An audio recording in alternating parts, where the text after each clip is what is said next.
नाणीसधाम रुग्णवाहिका व 1033 रुग्णवाहिकेची जीव वाचवण्यासाठी भरधाव ट्रकच्या अपघातात एक ठार। धुळे सुरत महामार्गावर 4 वाहनांचा भीषण अपघात, एकाचा मृत्यू, 3 जखमी। कोंडाईबारी घाट बनला अपघाताचा मुख्य केंद्र। धुळे सुरत राष्ट्रीय महामार्गावरील कोंडाईबारी घाटात आज सकाळी सुमारे 10 वाजेच्या दरम्यान भीषण अपघात घडल्याने परिसरात मोठी खळबळ उडाली। 2 ट्रेलर, 1 ट्रक आणि 1 आयशर अशा 4 वाहनांमध्ये झालेल्या जोरदार धडकेत एकाचा जागीच मृत्यू झाला असून 3 जण गंभीर जखमी झाले। मिळालेल्या माहितीनुसार मका भरलेला MH18 BG 6869 क्रमांकाचा ट्रक भरधाव वेगात येत रस्त्यावर उभ्या असलेल्या नादुरुस्त ट्रेलरवर आदळला।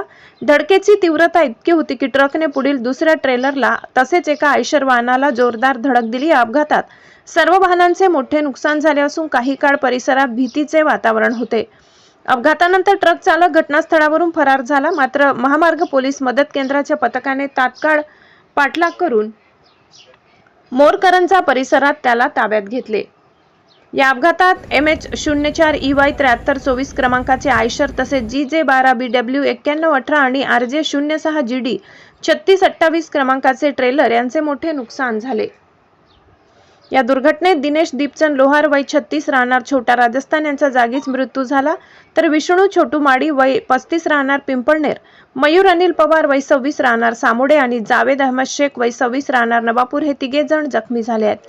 घटनेची माहिती मिळताच नाणीसधाम रुग्णवाहिका तसेच 1033 रुग्णवाहिका तात्काळ घटनास्थळी दाखल झाल्या।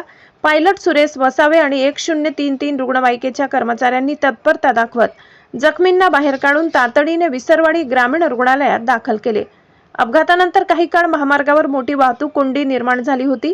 विसरवाडी पोलीस आणि महामार्ग मदत केंद्राच्या पथकाने तातडीने घटनास्थळी धाव घेत वाहतूक सुरळीत केली। लोकशाही हक्क न्यूज चॅनलसाठी जयस्वाणी, विसरवाडी।